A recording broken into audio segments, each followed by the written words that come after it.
মাত্র ৯০ মিনিটের একটি ফুটবল ম্যাচ, জয় পরাজয় মাঠেই শেষ হওয়ার কথা ছিল, কিন্তু সেই ম্যাচকে ঘিরে সমর্থকদের উত্তেজনা শেষ পর্যন্ত রূপ নিল রক্তাক্ত সংঘর্ষে। আর সেই সংঘর্ষেই প্রাণ হারালেন এক ব্রাজিল সমর্থক।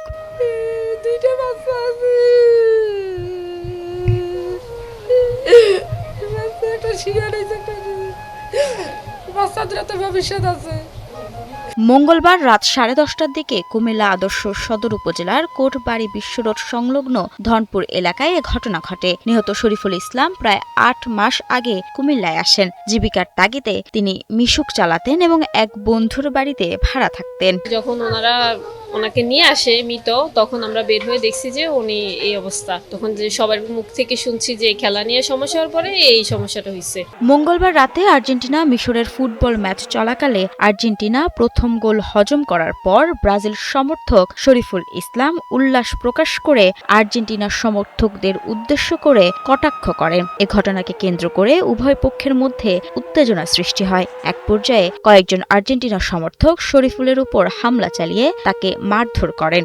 আর্জেন্টিনা এবং মিশরের যে খেলাটা হচ্ছিল, আর্জেন্টিনার পেনাল্টিটা পায়, মেসি মিস করে।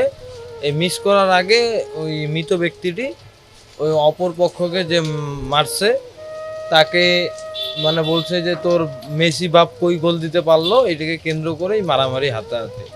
মারধরের এক পর্যায়ে শরীফুল গুরুতর অসুস্থ হয়ে পড়লে স্থানীয়রা তাকে উদ্ধার করে কুমিল্লা মেডিকেল কলেজ হাসপাতালে নিয়ে যান। সেখানে দায়িত্বরত চিকিৎসক তাকে মৃত ঘোষণা করেন। তাই আমরা একটা সুষ্ঠু বিচার চাই, এই দাবি নিয়ে আসছি আমরা এখানে।